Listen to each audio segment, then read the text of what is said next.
Something shifts the moment you walk into certain rooms. Not in the room, in you, with your family, you go quieter, more careful, more measured, closing slightly without knowing why. With your closest friend, it's completely different, looser, funnier. Something opens that doesn't open anywhere else. Then you're at work, and neither of those versions shows up either. Someone more controlled steps in. You've watched this happen your entire life. And at some point, probably alone, late, a question formed that never fully went away. Which one is actually you? Most people assume the answer says something uncomfortable about their character, that it's evidence of something incomplete. It isn't.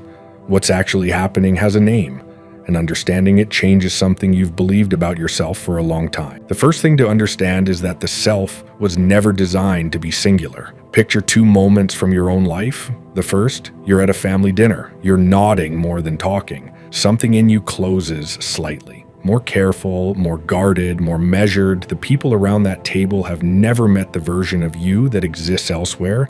And the second moment, you're with your closest friends. You're louder, funnier. Something opens up that doesn't open anywhere else. Two rooms, two completely different people.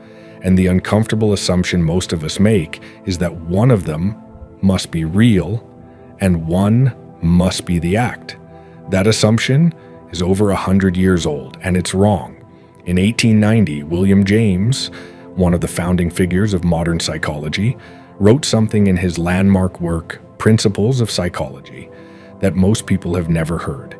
He wrote that a person has as many social selves as there are individuals who recognize them. Not one self, not a true self, hidden behind a series of masks. Multiple genuine selves, each one fully real, each one activated by a different social environment, each one belonging to the same person. James wasn't describing inauthenticity. He was describing how the self actually works. The version of you at that family dinner isn't a performance hiding something more authentic underneath. It's a real response to a real environment. Both versions are true at the same time, but if both are real, which one do you go home to? That's the question nobody answers.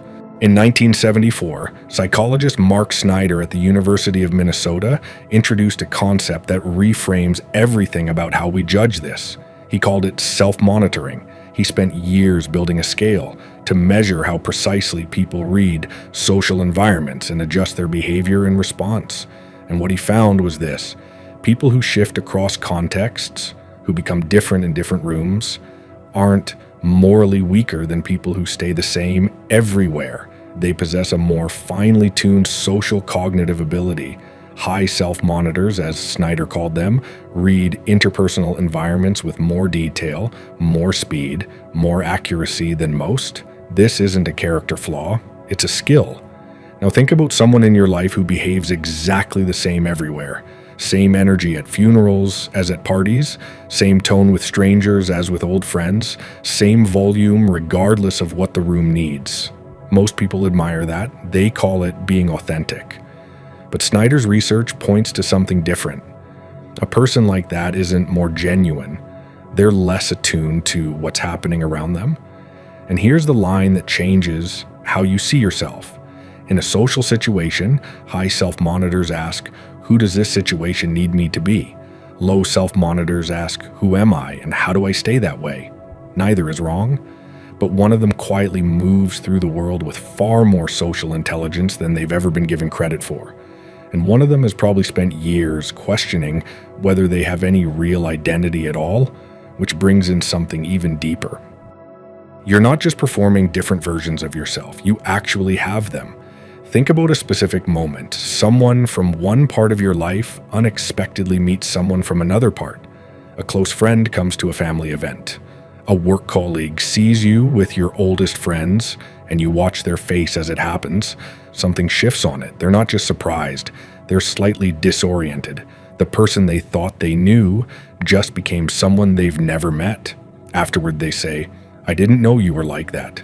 Most people hear that and feel a quiet guilt, like they've been caught. But that colleague wasn't watching a performance.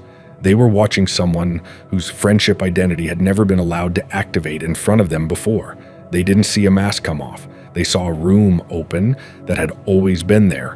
In 1979, psychologists Henry Tajfel and John Turner introduced social identity theory. What their research revealed wasn't just that people behave differently in different contexts. It was deeper. Human beings carry multiple social identities simultaneously, each anchored to a different group they belong to, a family identity, a friendship identity, a professional identity, and each one doesn't just influence how you act, it genuinely changes how you think, what you value, what you find funny, what you find threatening. Behaving differently is adjusting your volume. Having different social identities means you're a genuinely different person. Thinking differently, not just acting differently.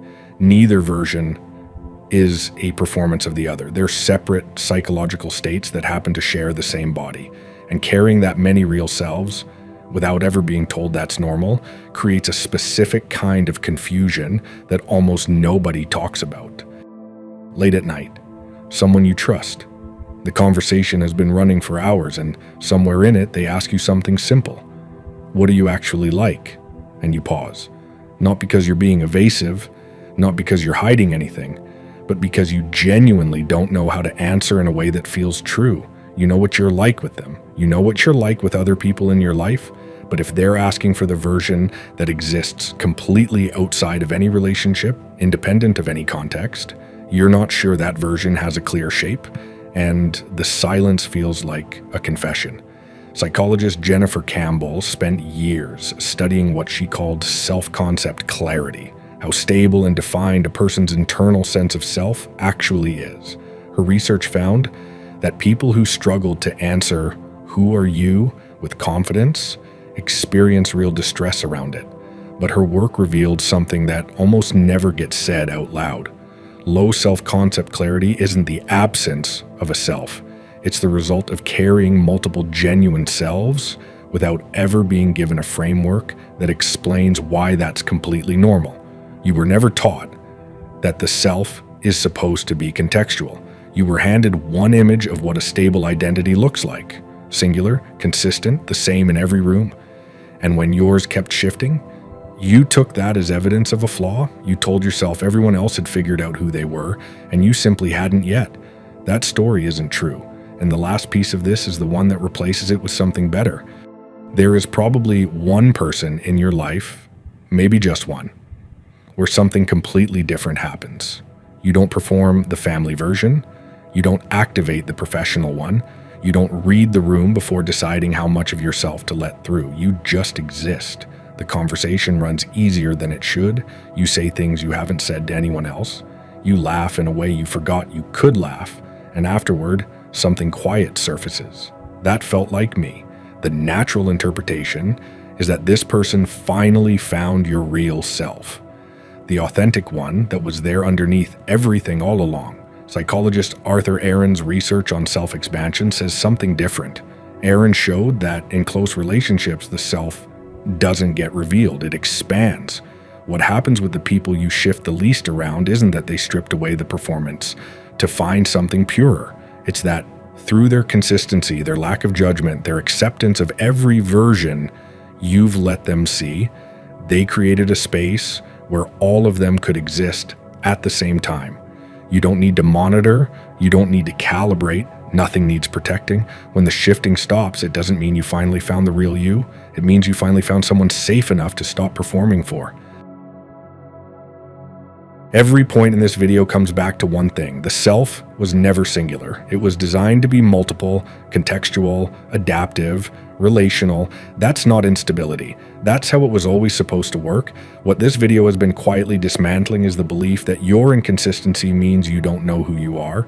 The science says the opposite. The fact that you shift precisely, responsively, in careful calibration with the people and environments around you is evidence of an unusually attuned social mind. You were never confused about who you are. You were given the wrong definition of what a self is supposed to look like. Think about the person you shift the least around.